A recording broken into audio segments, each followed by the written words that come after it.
देवी राधा को सीता मानने से क्या क्या होगा।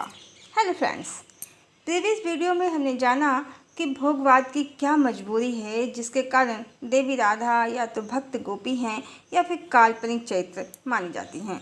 वीडियो का लिंक डिस्क्रिप्शन बॉक्स में डाल दिया है। आइए अब जानते हैं कि देवी राधा को सीता मानने से क्या क्या होगा।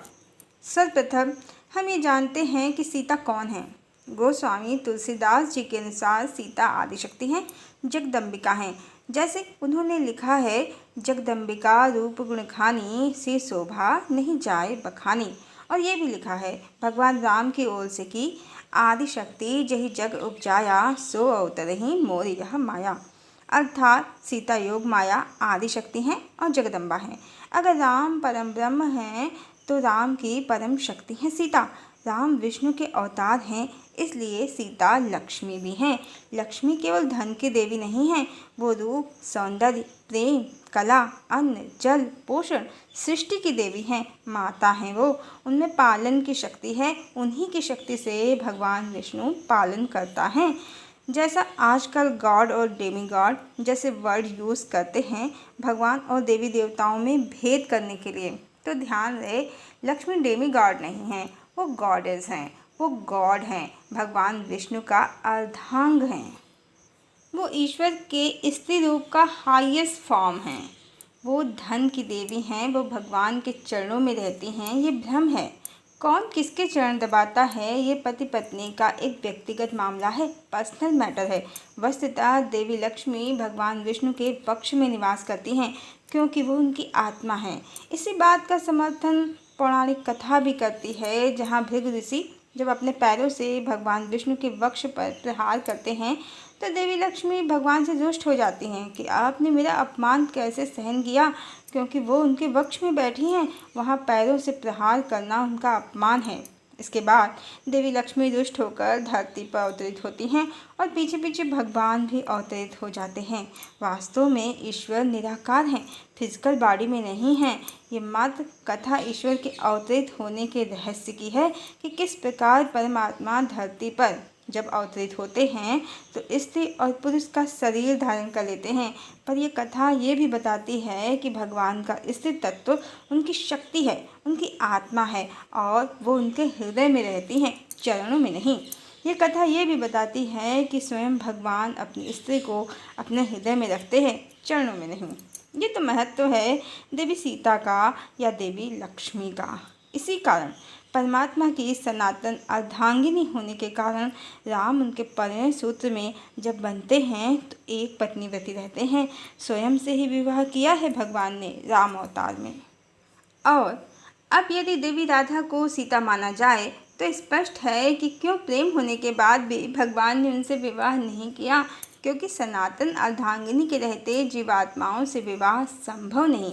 जैसा कि त्रेता में सुपर्णखा, जामवंती, चंद्रसेना और भी बहुत सी स्त्रियां भगवान राम पर मोहित हो गईं, पर भगवान राम ने उनके आग्रह को अस्वीकार कर दिया और कृष्ण अवतार में भगवान ने इन्हीं आसक्त जीवात्माओं की इच्छा को पूर्ण किया, इनसे विवाह करके।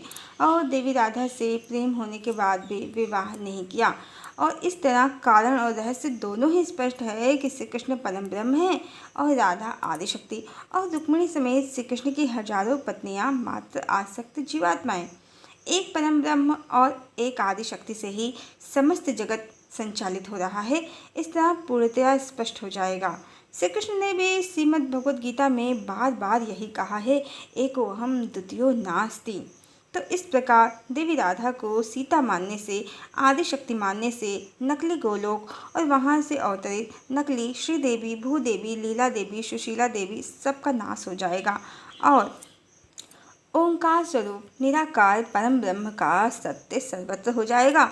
और विधर्मियों वाली इस कहानी का और इसके सिद्धांत का पूर्णतया नाश हो जाएगा कि श्री कृष्ण के शरीर से श्रीदेवी, भूदेवी, लीला देवी, सुशीला, दुशीला, हजारों गोपियाँ, सखियाँ, इनकी उत्पत्ति हुई है।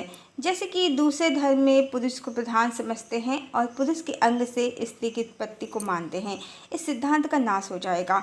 और सनातन का सिद्धांत, जहाँ स्त्री और पुरुष, मातृ और पितृ दोनों शक्ति को बराबर समझते हैं, बल्कि स्त्री को जननी होने के कारण अधिक सम्मान देते हैं, इस सिद्धांत को प्रमाण मिल जाएगा।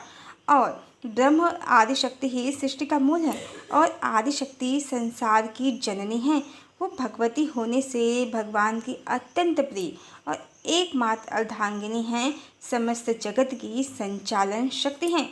इस सत्य देवी राधा को सीता मानते ही सर्वत्र हो जाएगा। और ईश्वर की एक ही पत्नी है। ईश्वर बहुपत्नीवादी भोगवादी नहीं है, कोई गोलोक नहीं है जहाँ हजारों करोड़ों स्त्रियों का खेल चल रहा है। ये सत्य भी सर्वत्र हो जाएगा, भोगवाद समाप्त हो जाएगा, सतयुग का धरती पर अवतरण हो जाएगा। और इस बार कलयुग का अंत जो हो रहा है, जो युगावर्तन का समय है, उस समय भगवान धरती पर हैं। जैसे हर युगावर्तन में भगवान धरती पर अवश्य आते हैं युगावर्तन करने, राम भी आए हैं, कृष्ण भी आए हैं, बिल्कुल वैसे ही इस समय कल की भी धरती पर हैं। और इस बार जो उनकी प्रेम कहानी होगी वो यही प्रमाणित करेगी कि भगवान की मात्र एक ही पत्नी हैं, वही सीता हैं और वही राधा हैं द्वापर में।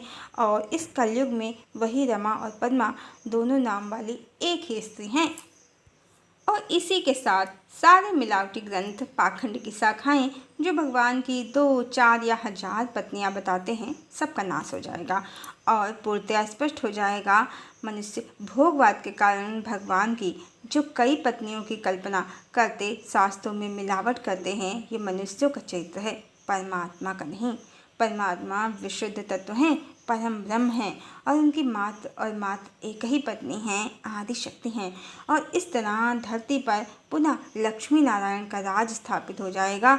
स्त्री और पुरुषों के अधिकार समान हो जाएंगे, बल्कि स्त्रियों का युग आएगा। और इसीलिए गायत्री के प्रणेता परम पूज्य गुरुदेव पंडित श्री राम शर्मा आचार्य जी ने कहा है कि 21वीं सदी नारी सदी होगी।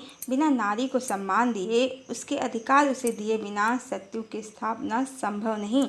हरि ओम।